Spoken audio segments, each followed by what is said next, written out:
This is the all-new Community Connection. I'm your host, Jade, Harrell, keeping you connected to our community. We are all Ferguson, so what is next? During the week prior to August 9th, several opportunities exist to listen, learn, and lead. It has been a tumultuous year surrounding the shooting of Michael Brown in Ferguson on August 9th, 2014, and the subsequent events that followed, not only in Ferguson, St. Louis, but throughout the USA and world, drew a lot of attention to race and economic justice and all of those issues in our immediate community and throughout the nation. So We Are All Ferguson is a series of workshops and conferences starting August 2nd through August 9th, aiming to bring people together in productive ways. Created by Ferguson clergy leader Steve Lawler and Pastor Willis Johnson, Steve Lawler of St. Stephen's Episcopal and Pastor F. Willis Johnson of Wellspring Church, respectively, in Ferguson. Thank you both for joining me. It's a pleasure to be here. Right on. He said right on. So cool. So please tell me how you two, I guess it became necessary for you two to connect, but I'm almost certain that you had some sort of affiliation before this. Willis, do you want to? Well, definitely. The story goes like this, Sister Jade. We were first entering Ferguson and planning to launch a parachute plant.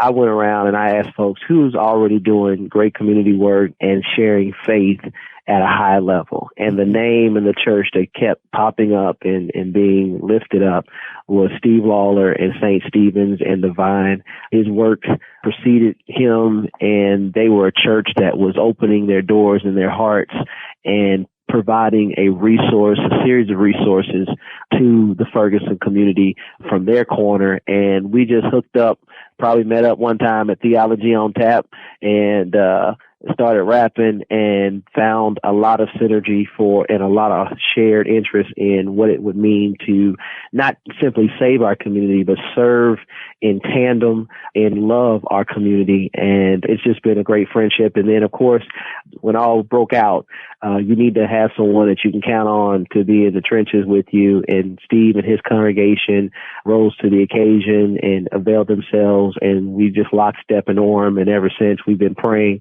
And we've been led to do a number of things together, but particularly trying to help to recalibrate our community through faith, and now help to empower this community and communities across the country by engaging, by educating, and most of all, developing enterprise for its future health. Wow. Recalibrate our community. What a very powerful and profound way to phrase that. Reverend Lawler? Well, I'd have to say that when I was very small, I always heard that the best way to learn to be good at something was to play with people who were better than you. And so I was privileged to meet Pastor Johnson as he came into town, and we started talking. And we are continuing to talk. And he is an extraordinary person, and you know him and know his humility. And so part of the work has been just listening and figuring out what we could do together and what we could do together that really has impact for Ferguson. And as he mentioned, it's turned out to be work that's had impact not only locally but nationally, and conversations have been expansive. And this particular focus has been part of our recognition, and as Pastor Johnson just said, that there's a whole bunch of things in the community that need attention and need resourcing, need people being brought together to give their smartest and most faithful responses. And so that's how we got involved in this We Are All Ferguson work. That's powerful to hear that. Where were you when things began to unfold there? We're talking about Ferguson because your community, your neighborhoods, your area was torn apart. Yeah. Where were you at that time last year, Pastor Well, Johnson? first of all, if I may, Steve has been in this community for well over a decade plus. And so I have the very distinct opportunity not only pastor in Ferguson, but our family resides in the city. Matter of fact, the police station is the halfway point between where our church is located and where our personal residence is. And so we are not commuting into this, nor are we new to this reality. And I think by default of both our geography in terms of where our churches are located, Steve's church is a block away from, or on the other side, parallel to the seat of government in terms of City Hall in Ferguson, and his very presence in leadership, his work in the community, I think, respectfully, is what drew us into, I don't want to say the center of this thing, but brought us very close and then allowed us to have even greater touch point in the work that we're doing, whether it was being out protesting or supporting people in protests, or more importantly, creating safe space for conversation and dialogue. And, I think uniquely, we kind of joke between each other that, we passed out donuts and coffee to police officers and poured milk in tear gas eyes. I mean, we were working the respective ends of the spectrum in tandem, but yet as it was related to our touch point, our context, and our congregations, because we are here in Ferguson, have been here literally doing the work of Ferguson, and it was on a continuum in which I think we find ourselves now in that work. Most certainly are. Steve? Where were you? Yeah, so when the first time I heard about Michael Brown being shot was that afternoon, and was aware of a gathering on Sunday at the police station for people to pray initially. And any of you who have adult children will know this, I had a scheduled lunch with my son that day, and so I'd had church in the morning. I went to have lunch with my son, and got a text right away from somebody that said that the street was starting to be shut down and stuff was happening. So I came back to Ferguson, and then that was Sunday, and Sunday turned into Sunday night. And so, as Pastor Johnson just said, the work was really being on the ground, and if it meant, as we did, making sandwiches and getting them over to people who were protesting, and bottled water because it was hot out, if it meant delivering supplies or food, it just really meant staying as close to the ground and being responsive. And part of that response then, and I would say, again, Pastor Johnson has been much a greater leader in this way. It was speaking in ways that could connect the gospel to what was going on, so people could see how they might live faithfully into these very difficult times. And again, his voice and teaching and presence has been extraordinary in all that. And I've had some opportunities in that way, but the work became very quickly to be on the ground. And as he said, we're Ferguson pastors, there's our church, there's our community, it's, the grocery store, it's the gas station, it's life. And so that's been a really significant focus through the course of this, because there have been a lot of people on lots of different levels who've connected and committed to various things, but there's only, so many of us who are right here day in and day out and have been. And that's become a pretty important area to be faithfully involved in ministry. Most certainly is. So in that faithfulness, were there any challenges for you personally to see what you stand for in loving one another and uplifting one another, seeing that so challenged and at the forefront of your work over the past year and still there being work to be done? Was there a personal challenge for you in this, in how to respond and what to do? Oh, definitely. I mean, if I may, Steve, less than a week and a half, almost short of 2 weeks of being newly married and moving my wife into Ferguson, where she did not want to live initially anyway. Ferguson happened. Right. And so, there was a great deal of stress and strain and time to not only be present for a congregation in a traumatized community, but we personally have had no escape from or detachment at any point from what has been known or become known as, the Ferguson experience.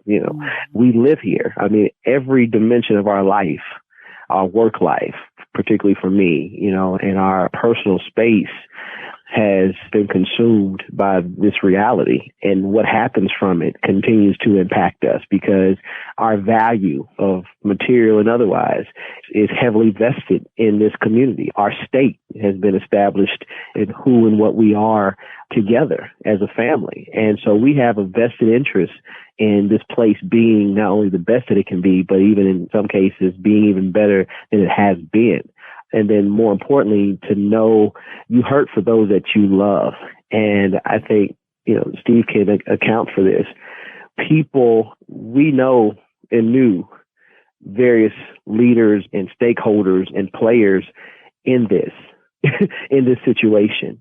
And so we're trying to talk to and help as well as guide and hear from people who are across the spectrum or specifically on opposite sides of the fence, who are torn between their allegiances and their aspirations.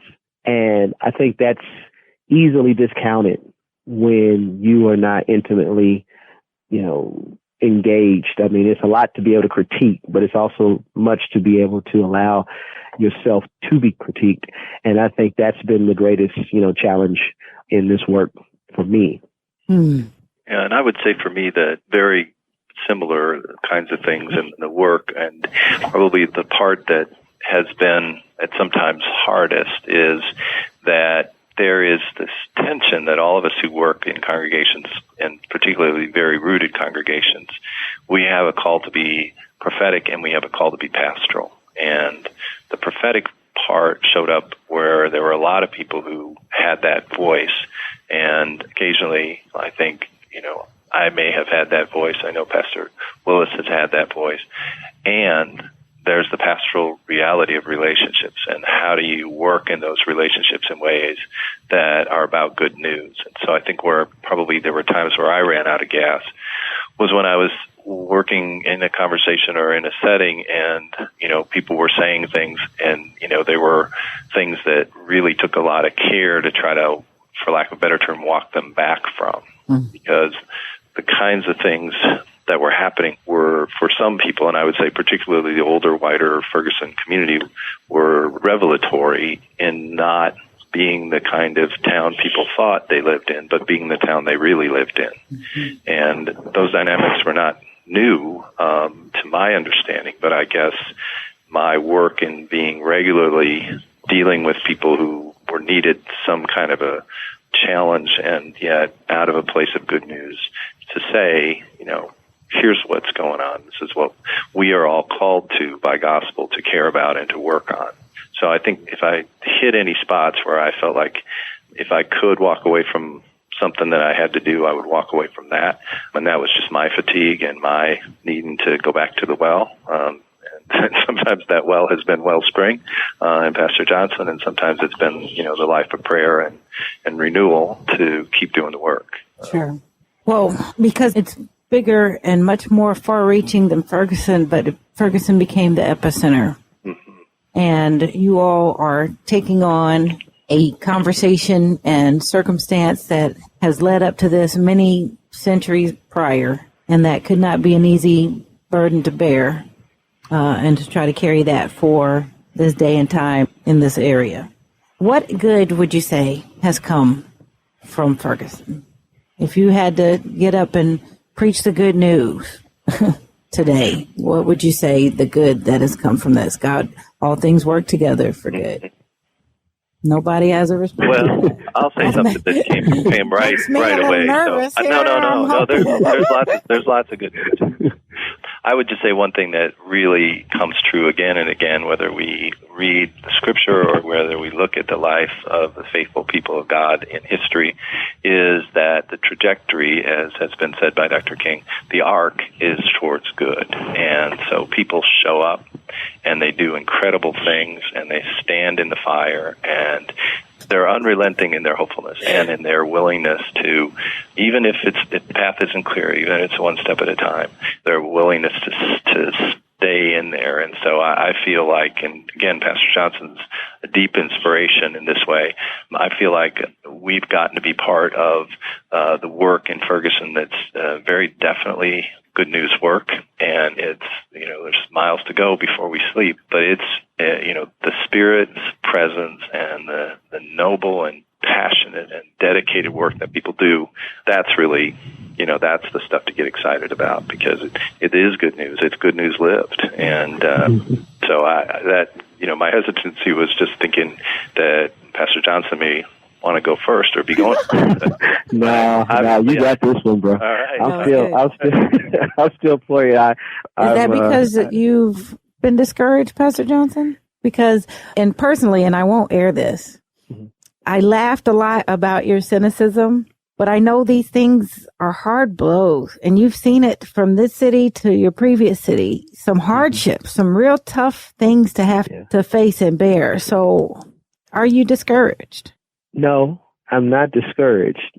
I'm pained, because part of the growth process and the healing process is enduring the pain. You'll make my tears come down. Stop it. And so it ends up being your motivation. It ends up being your reminder, as Paul knew in Scripture. And so I'm glad that Steve spoke and shared what he shared, because that's the optimism, that's the reassurance or assurance that we have. And yet the reality is that we still are looking into a mirror that is dimly lit. And we see the possibilities, or we see the outline of who we are, but yet what we can and what we ought to be. And that is enough to at least say, as long as it still hurts, it can get better. And I have responsibility, and I'm being reminded and moved to respond so I can stop the hurt. I can stop the pain. And we can get right so we can get gone and get home. Well, what is that destination? Because I love to see the energy and the collaboration. I really love to see us working together. I like the idea of We Are All Ferguson. I love to see both of you engaged in a project. Where are we going? What is home for us? Where is the transformation that is going to occur here? Yeah. Well, I'll definitely yield to Steve. I think, honestly, we're just trying to do the little bit that we know how to do in the areas where we see there's a greatest sense of call and care. We know that people need to be better informed and become learned in new ways, because we've got some learned behaviors and attitudes, but there's some new thinking and some new talking and ways of being that we have to master. And so we have focused our energy on things that inform and encourage people cognitively, and as well as at the heart level. And so education is a focal point. We know people need to take greater action and be of greater cause and concern in their community and in their own responsiveness to what it is that they have challenged by and that they want to see change. And so we're purposing not only education, but engagement of all sorts, socially and otherwise. And then we know people have to be able to sustain themselves, and that communities have to be able to become self-sufficient. Part of the problem is that we're so insufficient in resources and means and in capacity in so many ways that we started to cannibalize and perpetrate upon each other in ways and means that were unhealthy and unproductive, and most of all debilitating and destructive. And so education, engagement, and now enterprise, creating self-sufficiency, means to self-sufficiency, means for collective uplift, are the areas of focus that we have employed our energies because of our backgrounds, our experiences, and because it's the most needed. We believe they're the most needed and unmet needs that are out there. We're doing our part, but everyone's got to find their part to play.